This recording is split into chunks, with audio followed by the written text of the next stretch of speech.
अगर मैं आपसे कहूं कि देश के साथ खेलना हो, अरे तो कुछ इस तरीके से खेलो। आग आग, जिस आग के अंदर 4000 ईवीएम मशीन को जलाकर राख कर दिया जाए कि अगर जांच एजेंसी भी आ जाए ना तब भी उसको केवल राख मिले, सबूत नहीं।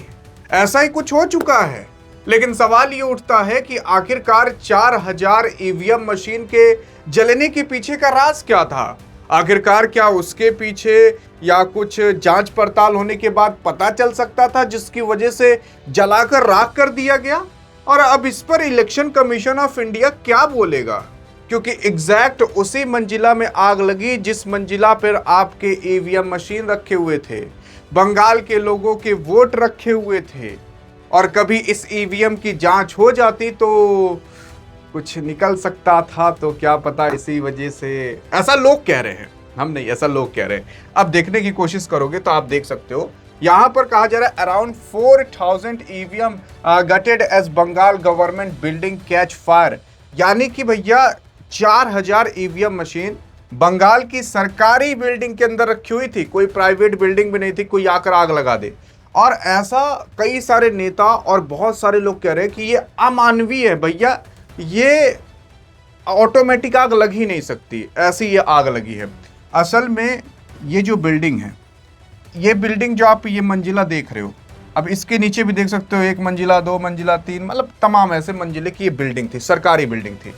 और इसी मंजिले पर ईवीएम मशीन रखी हुई थी, वो भी 4000 ईवीएम मशीन। और यहां पर आग लग गई और वो ईवीएम मशीन जलकर राख हो गए। आप कहोगे कि यार लोग कह रहे हैं कि कोई आग लगवाया होगा, ऐसे होगा। चलो मान लेते हैं कोई आग लगवाया भी नहीं होगा, लेकिन आप खुद सोच कर देखो, यहाँ पर सरकारी कागज हो सकते थे, बहुत लोगों के खेत के कागज, लोगों के पेंशन के कागज, लोगों के पैसे या फिर रखे हो सकते थे। लेकिन क्या सरकारी काम इतना कमजोर है कि इस तरीके से जलकर राख हो जाए? और यहाँ पर तो उनसे भी बड़ी चीज रखी हुई थी, लोगों के वोट। वोट एक ऐसी चीज होती है जहां पर अंबानी और आप सेम होते हो। अगर अंबानी भी वोट देने जाएगा तो उसका 1 लाख वोट काउंट नहीं, एक ही वोट काउंट किया जाएगा। और आप भी वोट देने जाओगे तो आपके वोट की भी पावर उतनी ही होगी जितनी अंबानी की होगी। तो एक ऐसा चीज है जहां पर आप और अंबानी बराबर होते हो। और आज उसी वोट, उसी ईवीएम मशीन को जलाकर राख कर दिया गया और उसी मंजिले पर आग लगी जहां पर ये ईवीएम मशीन रखा हुआ था। लेकिन किसी के दम नहीं हो रहा कि जाकर सवाल करके आ जाए। सवाल करेगा भी तो क्या करेगा? एफआईआर भी तो नहीं कर सकता, कुछ केस भी नहीं कर सकता इलेक्शन कमीशन ऑफ इंडिया के ऊपर या किसी के भी ऊपर, क्योंकि 2023 के अंदर पहले नियम कानून बना उठे हैं कि भैया इलेक्शन कमीशन के ऊपर कोई भी एफआईआर नहीं कर सकता। यह हम नहीं भैया, राहुल गांधी कह रहे हैं। इसीलिए मैं आपको तथ्य भी बता देता हूं कहां से ये उठाया गया है, नहीं तो काफी लोग कहेंगे आप तो अंधजुआ ठोक दे रहे हो।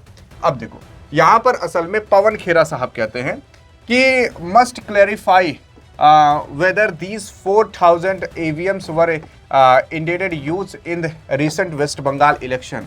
यहां पर ये इलेक्शन कमीशन ऑफ इंडिया से पूछना चाहते हैं कि क्लैरिफाई करो, ये जो जलाए गए ईवीएम मशीन हैं, यह जली है जो ईवीएम मशीन, क्या उसे वेस्ट बंगाल के इलेक्शन के अंदर इस्तेमाल किया गया था?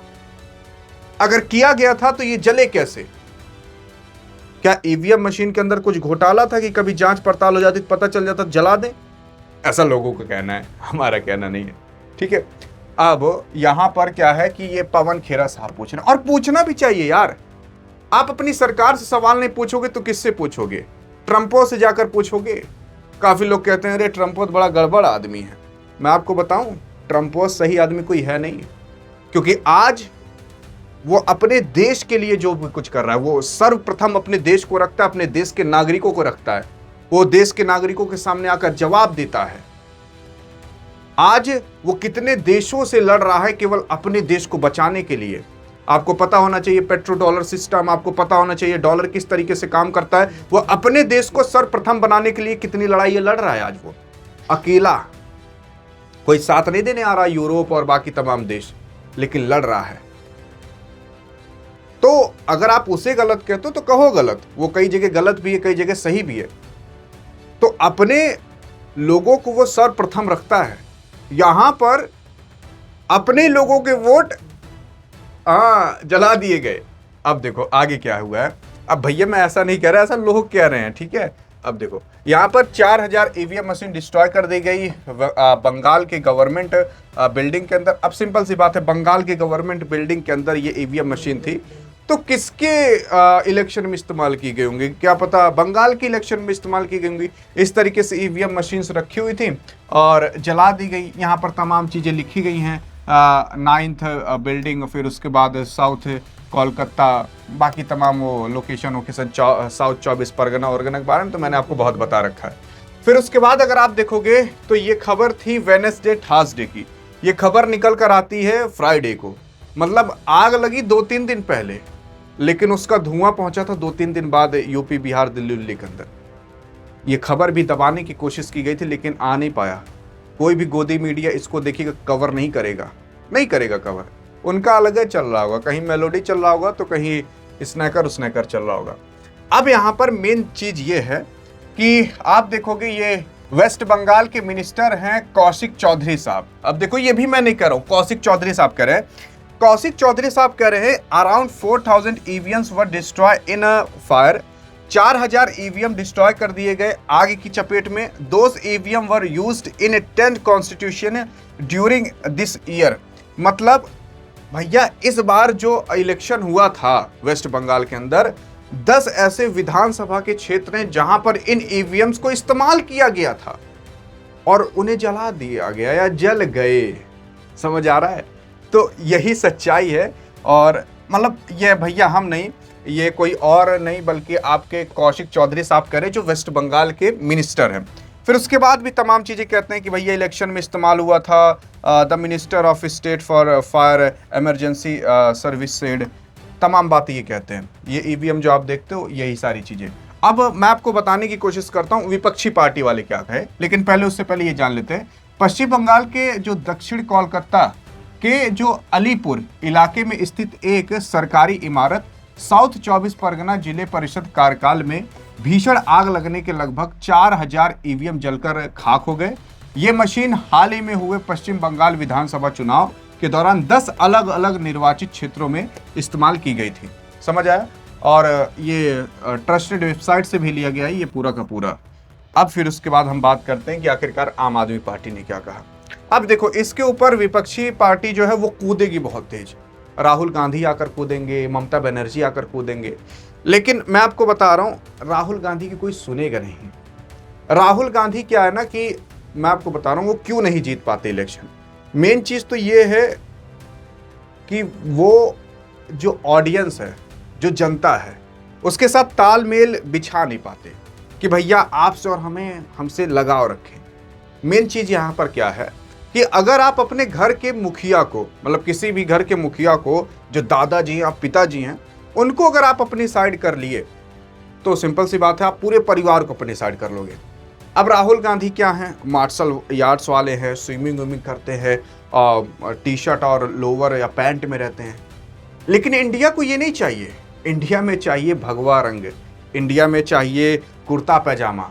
आप इस वेशभूषा में रहोगे तो लोग आपके साथ तालमेल अच्छे से बिछा लेंगे, और आप इंग्लिश बोलोगे तो लोग आपसे और ही कटते चले जाएंगे।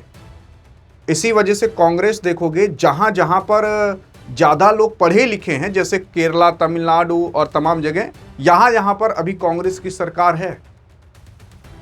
समझ आ रहा है? क्योंकि वहां के लोग तालमेल बिछा लेते हैं। यहां आपको क्या चाहिए वो आपको देना पड़ेगा, उस वेशभूषा में रहना पड़ेगा। और ये बीजेपी करना जानती है किस तरीके से लोगों के साथ कनेक्शन बनाए जाते हैं। और मैं आपको बता रहा हूँ एक नेता भी कहा था जब राम मंदिर का भी घोटाला आया कि ये दुर्भाग्यपूर्ण है कि लोग राहुल गांधी की बात को सीरियस नहीं लेते, क्योंकि वो कई बातें सही कहता है लेकिन लोग उसे मानते नहीं हैं। और यही है कि वो जो कनेक्शन, अगर राहुल गांधी साहब आप बात ये सुन रहे होगे तो आपके लिए भी है कि आप तालमेल अच्छे से बिछाना सीखिए लोगों के साथ, उस वेशभूषा में रहिए, उनकी तरह बातें कीजिए, तब आप कनेक्शन बना पाओगे और तब कहीं आप इलेक्शन में काफ़ी तगड़ा परफॉर्म कर पाओगे। नहीं तो इंग्लिश बोलते रहोगे तो जो बुढ़े लोग हैं, जो नॉर्मल गांव के लोग हैं, वो तो समझ ही नहीं पाएंगे आपकी बात, कहेंगे कौन सा अंग्रेज आ गया। ये मेन चीज़ है। यहाँ पर बात करें आम आदमी पार्टी ने क्या कहा, तो आम आदमी पार्टी ये कहती है कि 4000 ईवीएम का कोलकाता के अलीपुर स्थित सरकारी भवन में जलाकर खाक हो गई। कई सामान्य घटना नहीं है ये, और बंगाल में कुछ ही समय पहले विधानसभा चुनाव हुए थे। आखिर ऐसा क्या हुआ कि ये सरकारी भवन में इतनी भीषण आग लग गई, आग कैसे लगी और हजारों ईवीएम इस आग की चपेट में कैसे आ गई, भाजपा जवाब दे। तो भाजपा से जवाब भी मांगा जा रहा है आम आदमी पार्टी की तरफ से, और मतलब वही केजरीवाल की पार्टी की तरफ से। मतलब ये नॉर्मल बात भी तो नहीं यार, मतलब ईवीएम जलकर राख हो जाए। अब ये ईवीएम पर क्या खुलासा होगा आगे चलकर, अगर आपको ये सबसे पहले जानना है तो आपके लिए हमने खास तौर पर डियर गुरु नाम से एक व्हाट्सएप चैनल बना दिया है। अब ये व्हाट्सएप चैनल कहाँ मिलेगा, तो डिस्क्रिप्शन और पिन कमेंट में मिल जाएगा। बस लिंक पर क्लिक करोगे, आप यहाँ पर आओगे, फॉलो चैनल कर लोगे, देश दुनिया से संबंधित सारी जानकारी आपको यहाँ पर मिलते रहेंगी।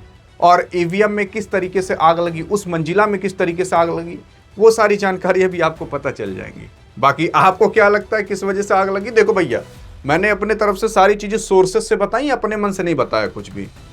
तो कोई अगर दिक्कत हो तो आप उन सोर्सेस पर जाकर देख सकते हो। बाकी अधिक जानकारी चाहिए तो इस वीडियो में मिलते, तब तक के लिए जय हिंद जय भारत।